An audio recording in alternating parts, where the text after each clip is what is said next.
جو تمہیں لگے کہ میرے ہسبینڈ میں یہ بات ہونی چاہیے؟ مہرو بضد تھی۔ میں چاہتی ہوں کہ میرا لائف پارٹنر ایک اسکالر ہو، ایک اسلامک اسکالر، خانم نے کچھ دیر بعد سوچتے ہوئے جواب دیا تھا۔ وہ شاید دنیا کی پہلی لڑکی تھی جس نے اپنے جیون ساتھی کے بارے میں ایسی خواہش کی تھی۔ مہرو اس کی بات پر ہونک منی سے دیکھ رہی تھی اور پھر اس کا کہکا بلند ہوا تھا۔ وہ اب پاگلوں کی طرح ہنس رہی تھی۔ خانم نے مہرو کی طرف دیکھ کر اس طرح کے رد عمل پر خشمگین نگاہوں سے گھورا تھا۔ تم چاہو گی کہ تمہارا شوہر ایک مولوی ہو؟ مہرو ہنس ہنس کر لوٹ پوٹ ہو رہی تھی۔ نہیں جی، میں نے مولوی نہیں کہا، خانم نے خفگی سے کہا تھا۔ تو پھر اسکالرز کون ہوتے ہیں؟ مہرو کو اپنی دوست پر حیرانی ہوئی تھی۔ ایک ایسا شخص جس کے پاس بہت سا علم ہو، ایک ایسا شخص جس کے پاس لوگ اپنی الجھنیں لے کر آتے ہوں، ایک ایسا شخص جو لوگوں کے دل پھیر دینے کی صلاحیت رکھتا ہو۔ بے شک ہدایت دینا اللہ کا کام ہے، لیکن اس میں کچھ ایسا ہو جس سے لوگ متاثر ہو جائیں، اور وہ جو اسلام کا ایک غلط تصور لوگوں کے ذہنوں میں ہے، وہ شخص اس غلط تصور کو ختم کرنے کی صلاحیت رکھتا ہو۔ یہ سب کہتے ہوئے خانم کی آنکھیں چمک رہی تھی۔ ناممکن، مہرو نے نفی میں سر ہلایا تھا۔ کیوں ناممکن کیوں؟ تم نے کبھی ایسا انسان دیکھا ہے ہانی جو ایک میوٹینٹ ہو، یعنی جس کے کروموسومز میں جینیٹکلی میوٹیشنز آئی ہوں اور میوٹیشنز اس شخص کے لیے فائدہ مند ثابت ہوئی ہوں؟ میوٹینٹ دیکھا ہے لیکن فائدہ مند نہیں، خانم نے دماغ پر زور دیتے ہوئے جواب دیا تھا۔ اس نے ہمیشہ ایسے میوٹینٹس دیکھے تھے جو میوٹیشنز یعنی تبدیلیوں کی وجہ سے اب نارمل ہوتے تھے۔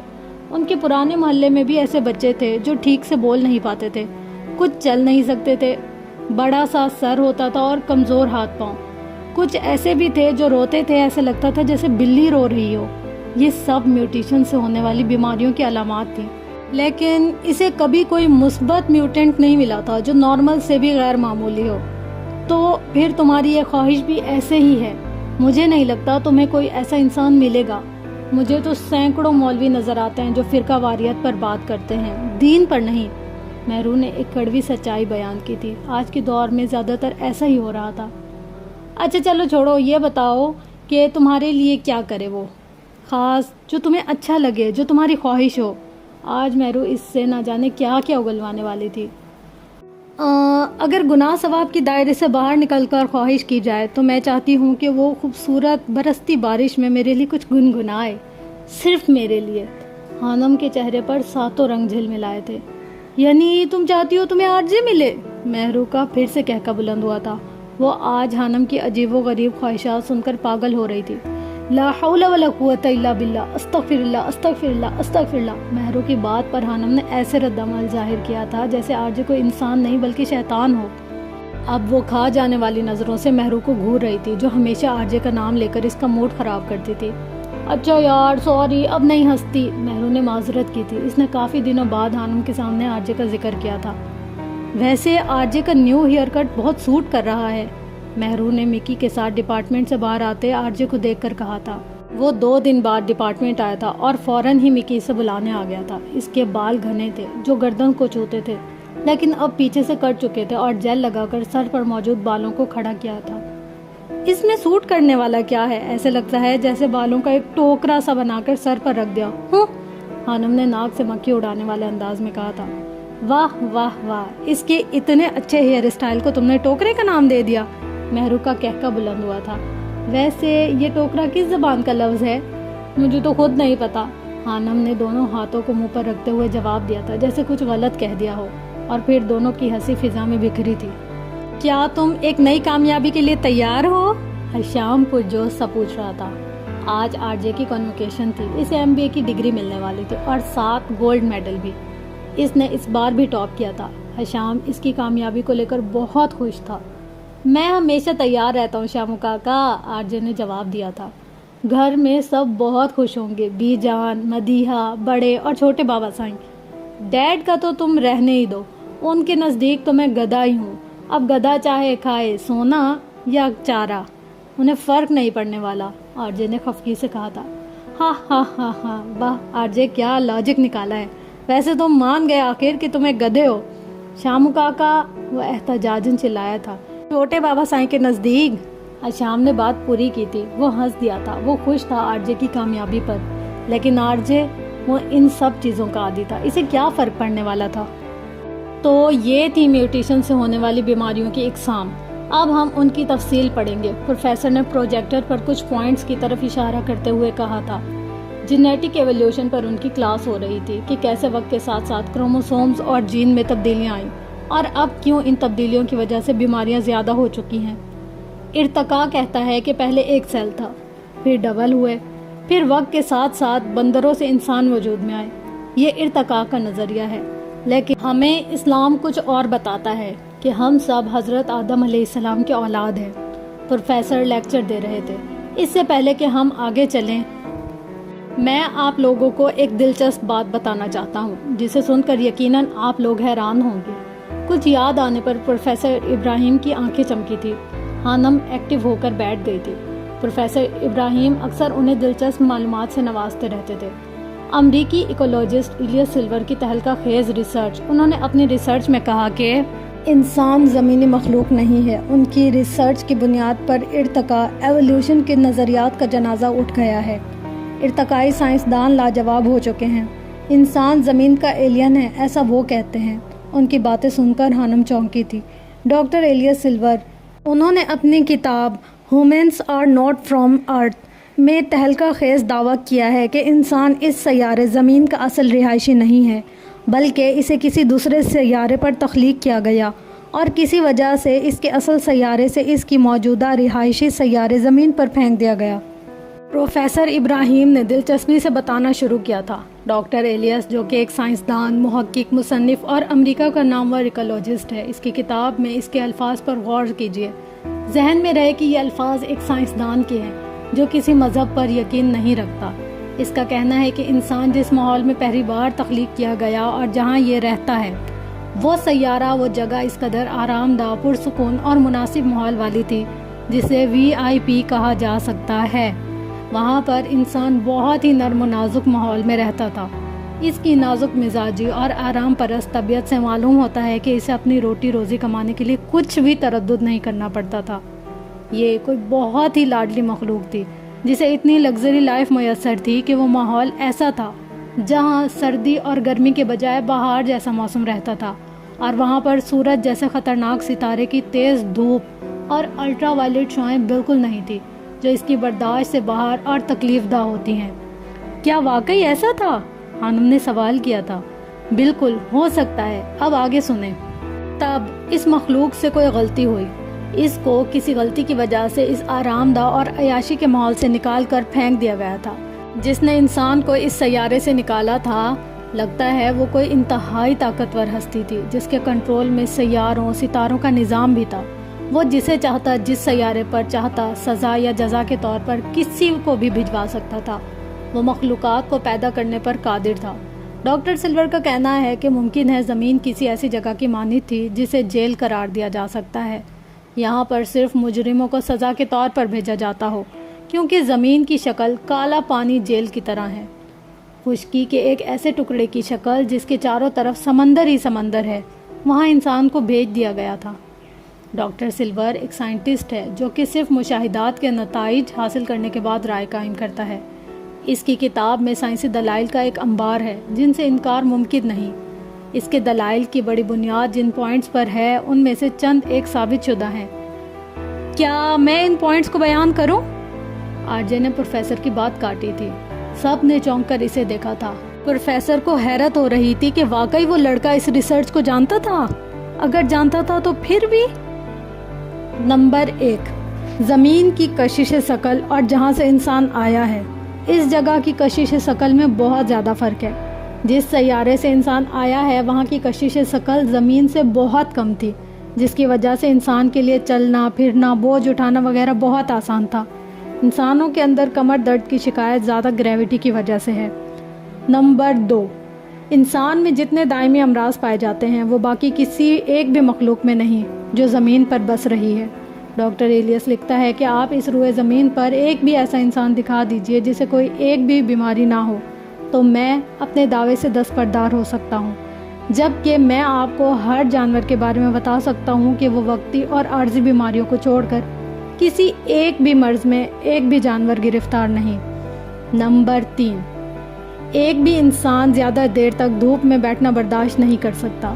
بلکہ کچھ ہی دیر بعد اس کو چکر آنے لگتے ہیں اور سن اسٹروک کا شکار ہو سکتا ہے، جبکہ جانوروں میں ایسا کوئی ایشو نہیں ہے۔ مہینوں دھوپ میں رہنے کے باوجود جانور نہ تو کسی جلدی بیماری کا شکار ہوتے ہیں اور نہ ہی کسی اور مرض میں مبتلا ہوتے ہیں جن کا تعلق سورج کی تیز شعاؤں یا دھوپ سے ہو۔ ہانم آنکھیں پھاڑے اسے سن رہی تھی۔ جیسے آرجے بول رہا تھا، ہانم کا دل تیز تیز دھڑک رہا تھا، اس کے ذہن میں کچھ گردش کرنے لگا تھا۔ نمبر 4، ہر انسان یہی محسوس کرتا ہے اور ہر وقت اسے احساس رہتا ہے اس کا گھر اس سیارے پر نہیں۔ کبھی کبھی اس پر بلا وجہ ایسی اداسی طاری ہو جاتی ہے جیسے کسی پردیس میں رہنے والے پر ہوتی ہے، چاہے وہ بے شک اپنے گھر میں اپنے قریبی خونی رشتہ داروں کے پاس ہی کیوں نہ بیٹھا ہو۔ نمبر 5، زمین پر رہنے والی تمام مخلوقات کا ٹیمپریچر آٹومیٹک طریقے سے ہر سیکنڈ بعد ریگولیٹ ہوتا رہتا ہے، یعنی اگر سخت اور تیز دھوپ ہے تو ان کے جسم کا درجہ حرارت خود کار طریقے سے ریگولیٹ ہو جائے گا، جبکہ اسی وقت اگر بادل آ جائیں تو ان کے جسم کا ٹیمپریچر سائے کے مطابق ہو جائے گا، جبکہ انسان کا ایسا کوئی سسٹم نہیں، بلکہ انسان بدلتے موسم اور ماحول کے ساتھ بیمار ہونے لگ جائے گا۔ موسمی بخار کا لفظ صرف انسانوں میں ہے۔ نمبر 6، انسان اس سیارے پر پائے جانے والے دوسرے جانداروں سے بہت مختلف ہے۔ اس کا ڈی این اے اور جینز کی تعداد اس سیارے زمین پر جانے والے دوسرے جانداروں سے بہت مختلف اور بہت زیادہ ہے۔ نمبر 7، زمین کے اصل رہائشی جانوروں کو اپنی غذا حاصل کرنے اور کھانا مشکل نہیں ہے، وہ ہر غذا ڈائریکٹ کھاتے ہیں، جبکہ انسان کو اپنی غذا کے چند لقمے حاصل کرنے کے لیے ہزاروں جتن کرنے پڑتے ہیں۔ پہلے چیزوں کو پکا کر نرم کرنا پڑتا ہے، پھر اس کے معدوں اور جسم کے مطابق وہ غذا استعمال کے قابل ہوتی ہے۔ اس سے بھی یہ ظاہر ہوتا ہے کہ انسان زمین کا رہنے والا نہیں ہے۔ جب یہ اپنے اصل سیارے پر تھا تو وہاں اسے کھانا پکانے کا جھنجھٹ نہیں اٹھانا پڑتا تھا، بلکہ ہر چیز ڈائریکٹ غذا کے لیے استعمال کرتا تھا۔ مزید یہ اکیلا 2 پاؤں پر چلنے والا ہے، جو اس کے یہاں پر ایلین ہونے کی نشانی ہے۔ نمبر 8، انسان کو زمین پر رہنے کے لیے بہت نرم و گداز بستر کی ضرورت ہوتی ہے، جبکہ زمین کے اصل باسیوں یعنی جانوروں کو اس طرح کے نرم بستر کی ضرورت نہیں ہوتی۔ یہ اس چیز کی علامت ہے کہ انسان کے اصل سیارے پر سونے اور آرام کرنے کی جگہ انتہائی نرم و نازک تھی، جو اس کے جسم کی نازکی کے مطابق تھی۔ نمبر 9، انسان زمین کے سب باسیوں سے بالکل الگ ہے، لہٰذا یہ یہاں پر کسی بھی جانور، بندر یا چمپینزی وغیرہ کی ارتقائی شکل نہیں ہے، بلکہ اسے کسی اور سیارے سے زمین پر کوئی اور مخلوق لا کر پھینک گئی تھی۔ انسانوں کو جس اصل سیارے پر تخلیق کیا گیا تھا وہاں زمین جیسا گندا ماحول نہیں تھا۔ اس کی نرم و نازک جلد جو زمین کی سورج کی دھوپ میں جھلس کر سیاہ ہو جاتی ہے، اس کے پیدائشی سیارے کے مطابق بالکل مناسب بنائی گئی تھی۔ یہ اتنا نازک مزاج تھا کہ زمین پر آنے کے بعد بھی اپنی نازک مزاج کے مطابق ماحول پیدا کرنے کی کوششوں میں لگا رہتا ہے۔ جس طرح اسے اپنے سیارے پر آرام دہ اور پرتعیش بستر پر سونے کی عادت تھی، وہ زمین پر آنے کے بعد بھی اسی کے لیے اب بھی کوششیں کرتا ہے۔ زیادہ سے زیادہ آرام دہ زندگی گزار سکوں، جیسے خوبصورت، قیمتی اور مضبوط محلات، مکانات اسے وہاں اس کے ماں باپ کو میسر تھے، وہ اب بھی انہی جیسے بنانے کی کوشش کرتا ہے، جبکہ باقی جانوروں اور مخلوقات اس سے بے نیاز ہیں۔ یہاں زمین کی مخلوقات عقل سے عاری تھی اور 3rd کلاس زندگی کی عادی ہیں، جن کو نہ اچھا سوچنے کی توفیق ہے، نہ اچھا رہنے کی، اور نہ ہی امن سکون سے رہنے کی۔ انسان ان مخلوقات کو دیکھ دیکھ کر خونخوار ہو گیا، جبکہ اس کی اصلیت محبت، فنون لطیفہ اور امن و سکون کی زندگی ہے۔ یہ ایک ایسا قیدی ہے جسے سزا کے طور پر 3rd کلاس سیارے پر بھیج دیا گیا تھا تاکہ اپنی سزا کا دورانیہ گزار کر واپس آ جائے۔ ڈاکٹر ایلیس کا کہنا ہے کہ انسان کی عقل و شعور اور ترقی سے اندازہ ہوتا ہے کہ اس ایلین کے والدین اپنے سیارے سے زمین پر آئے ہوئے کچھ زیادہ وقت نہیں گزرا، ابھی کچھ 1000 سال ہی گزرے ہیں۔ یہ ابھی اپنی زندگی کو اپنے پرانے سیارے کی طرح لگژری بنانے کے لیے بھرپور کوشش کر رہا ہے۔ کبھی گاڑیاں ایجاد کرتا ہے، کبھی موبائل فون۔ اگر اسے آئے ہوئے چند لاکھ سال بھی گزرے ہوتے تو یہ جو ایجادات آج نظر آ رہی ہیں یہ ہزاروں سال پہلے وجود میں آ چکی ہوتی، کیونکہ میں اور تم اتنے گئے گزرے نہیں ہیں کہ لاکھوں سال تک جانوروں کی طرح بیچارگی اور طرز کی زندگی گزارتے۔ ایسا ہی ہے نا پروفیسر ابراہیم؟ آرجے نے تصدیق چاہی تھی۔ پروفیسر نے حیرانگی سے سر ہلا دیا تھا، اسے ہر چیز ازبر ہوتی تھی۔ آپ کا اس بارے میں کیا خیال ہے؟ وہ پوچھ رہا تھا۔ ڈاکٹر ایلے سلور کی کتاب میں اس حوالے سے بہت کچھ ہے، اور سب سے بڑی بات یہ ہے کہ اس کے دلائل کو ابھی تک کوئی جھوٹا ثابت نہیں کر سکا۔ پروفیسر نے بولنا شروع کیا۔ میں اس کے سائنسی دلائل اور مفروضوں پر غور کر رہا تھا۔ یہ کہانی ایک سائنسدان بیان کر رہا ہے۔ یہ کوئی کہانی نہیں بلکہ حقیقی داستان ہے، جسے انسانوں کی الہامی کتاب میں بالکل اسی طرح بیان کیا گیا ہے۔ میں اس پر اس لیے تفصیل نہیں لکھوں گا کیونکہ آپ سبھی اپنے باپ آدم اور حوا کے قصے کو اچھی طرح سے جانتے ہیں۔ سائنس اللہ کی طرف چل پڑی ہے۔ سائنسدان وہ سب کہنے پر مجبور ہو گئے ہیں جو انبیاء اکرام اپنی نسلوں کو بتا رہے تھے۔ میں نے نسل انسانی پر لکھنا شروع کیا تھا۔ اب اس تحریر کے بعد میں اس سلسلے کو بہتر انداز میں آگے بڑھا سکوں گا۔ ارتقاء کے نظریات کا جنازہ اٹھ چکا ہے۔ اب انسانوں کی سوچ کی سمت درست ہو رہی ہے۔ یہ سیارہ ہمارا نہیں ہے، یہ میں نہیں کہتا بلکہ پیارے آقا محمد مصطفیٰ صلی اللہ علیہ وسلم نے بے شمار بار بتایا تھا۔ اللہ پاک نے اپنی عظیم کتاب قرآن حکیم میں بھی بار بار لاتعداد مرتبہ یہی بتایا کہ اے انسانوں، یہ دنیا کی زندگی تمہاری آزمائش کی جگہ ہے، جہاں سے تم کو تمہارے اعمال کے مطابق جزا اور سزا ملے گی۔ معاف کیجیے گا سر، لیکن جس سائنسدان نے یہ مفروضہ پیش کیا ہے وہ ایک مصنف بھی ہے، اور مصنف زیادہ خیالوں کی دنیا میں رہتے ہیں۔ آر جے نے پروفیسر کی بات کاٹی تھی۔ آپ نے کہا کہ اس کے مشاہدات کو غلط ثابت نہیں کیا جا سکتا، لیکن کوئی بھی سائنسدان ایلے سلور سے متفق نہیں ہے۔ پوائنٹ نمبر 5 میں اس نے کہا کہ جانوروں کو موسمی بخار نہیں ہوتا، جبکہ یہ غلط ہے۔ موسمی بیماریوں کے اکثر جانوروں کو انجیکشن لگتے ہیں۔ اسلام کا تھوڑا اثر ہو گیا ہوگا اس پر، اسی لیے اس نے یہ سب لکھ دیا، ورنہ جو نتیجہ آپ نے نکالا ہے ایسا کچھ بھی نہیں ہے۔ آر جے کا لہجہ تمسخرانہ ہوا تھا۔ پروفیسر خاموش ہو گئے تھے۔ تو سائنس کہاں تک 100% درست ہے مسٹر آر جے؟ سائنس کہتی ہے کہ میوٹیشن سے ہونے والی تبدیلیوں سے جو بیماریاں پیدا ہوتی ہیں، خاص طور پر ٹرائسومی جس میں ایک کروموسوم اضافی ہوتا ہے، میں جاندار کو فائدہ ہوتا ہے، جبکہ میں نے ایسا کوئی انسان نہیں دیکھا جو ایک میوٹینٹ ہو جسے میوٹیشن کی وجہ سے کوئی خاصیت ملی ہو۔ اس بارے میں آپ کیا کہیں گے؟ خانم کی بات سن کر آر جے مسکرایا تھا۔ ایسا محسوس ہو رہا تھا کہ وہ محظوظ ہو رہا ہے اس کی بات سن کر۔ آپ کے پاس کیا ثبوت ہے ایسا کوئی میوٹینٹ موجود نہیں ہے؟ الٹا سوال آیا تھا۔ کہاں ہے؟ اگر ہے تو بتائیں۔ خانم بضد تھی۔ مثال آپ کے سامنے ہے مس ام خانم، میں ایک ٹرائسومک ہوں۔ آر جے نے گویا دھماکہ کیا تھا۔ عموماً ایسے لوگ بچپن میں ہی مر جاتے ہیں، ان کے جینے کے چانسز بہت کم ہوتے ہیں، لیکن یہ ایک کنڈیشن میرے لیے فائدہ مند ثابت ہوئی ہے۔ میرے پاس اسکیننگ آئی ہے، میرا دماغ بہت تیزی سے کام کرتا ہے، میں HIV کو ریزسٹ کر سکتا ہوں، یعنی مجھے کبھی ایڈز نہیں ہو سکتا۔ خانم پھٹی پھٹی آنکھوں سے آر جے کو دیکھ رہی تھی۔ وہ بچپن میں ہالی ووڈ موویز بہت دیکھا کرتی تھی، خاص طور پر ایکس مین، جس میں میوٹینٹس ہوتے تھے اور ان میوٹینٹس کے پاس کوئی نہ کوئی خاصیت ہوتی تھی۔ آج وہ حقیقت میں ایک میوٹینٹ کو دیکھ رہی تھی۔ وہ واقعی اسکین کرنے والی آنکھیں اور دماغ رکھتا تھا۔ خانم سمیت وہاں موجود ہر انسان دنگ رہ گیا تھا۔ اس نے غیر معمولی چیزوں کا سنا تھا۔ آج حقیقت میں ایک ایسے انسان کو دیکھا تو حالت عجیب ہو رہی تھی۔ وہ شخص شاید جانتا نہیں تھا کہ اللہ تعالیٰ نے اسے کتنی بڑی نعمت سے نوازا تھا، اور تم اپنے رب کی کون کون سی نعمتوں کو جھٹلاؤ گے؟ اور سامنے کھڑا شخص جھٹلاتا تھا ہر ایک نعمت جو اسے دی گئی تھی۔ وہ صرف اسے اپنا حق سمجھ کر استعمال کرتا تھا۔ مسٹر آر جے، یہ سب جاننے کے باوجود بھی آپ خدا پر یقین نہیں رکھتے؟ وہ بلا اختیار ہی پوچھ گئی تھی۔ اس میں خدا کو ماننے والی کیا بات ہے؟ یہ ایک بیماری ہے، بس میری قسمت کی یہ بیماری میرے لیے فائدہ مند ثابت ہوئی، وہ عام سے لہجے میں کہہ رہا تھا۔ اور اگر یہ بیماری واقعی آپ کے لیے عذاب بن جاتی تو؟ نہیں بنی نا، اور میں کسی چیز کو فرض نہیں کرتا کہ ایسا ہوگا یا ایسا ہوتا، تو ایسا ہوا ہی نہیں۔ خیر، کلاس کا وقت ختم ہو چکا ہے، پھر ملاقات ہوگی پروفیسر، گڈ بائے۔ وہ کلاس سے باہر چلا گیا تھا۔ خانم خاموشی سے اسے جاتا دیکھ رہی تھی، جبکہ اس کے ذہن میں صبح تلاوت کی گئی آیت گونج رہی تھی، سمم بکمن عمیٌ فہم لا یرجعون، اور وہ بہرے ہیں، گونگے ہیں، اندھے ہیں، اب یہ نہیں پلٹیں گے۔ آر جے تو چلا گیا، لیکن خانم کو الجھن میں ڈال گیا تھا۔ اس نے اپنی پوری زندگی میں نعمتوں سے اتنا نوازا گیا شخص نہیں دیکھا تھا۔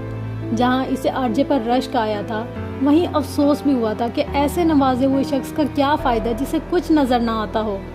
او مائی گاڈ، مجھے تو یقین نہیں آ رہا۔ مہرو شاکڈ سی حانم کے پاس آئی تھی۔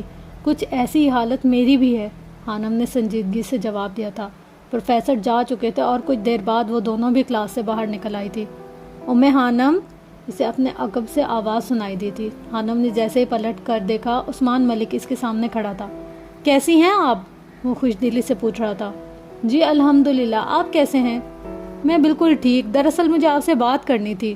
میں نے آپ کو اپنی ٹیم کا حصہ بننے کی آفر کی تھی، آپ نے بتایا نہیں کچھ، وہ پوچھ رہا تھا۔ جی مجھے یاد ہے، دراصل پیپرز ہو جائے فائنل تو میں سیمینار اٹینڈ کرنا شروع کر دوں گی، حانم نے سلیقے سے جواب دیا تھا۔ چلیں ٹھیک ہے، بیسٹ آف لک، جلدی سے ایگزامز دیں اور پھر میری ٹیم ممبر بنیں، وہ مسکرا کر کہتا واپس جا چکا تھا، جبکہ وہ دونوں بھی گیٹ کی طرف بڑھ گئی تھی۔ پیپر شروع ہو گئے تھے، ہر کوئی کتابوں اور نوٹس میں سر دیے پڑھتا نظر آتا تھا۔ کچھ دیر پڑھنے کے بعد حانم اکتا جاتی تھی اور پھر موبائل پکڑ کر ویڈیوز دیکھنا شروع کر دیتی تھی۔ ابھی بھی وہ یوٹیوب پر کسی لڑکے کا انٹرویو سن رہی تھی جو مسلمان ہونے سے پہلے ملحد تھا اور اب اپنی کہانی سنا رہا تھا۔ میں کسی مذہب پر یقین نہیں رکھتا تھا، مجھے لگتا تھا کہ کوئی بھی مذہب مکمل نہیں ہے۔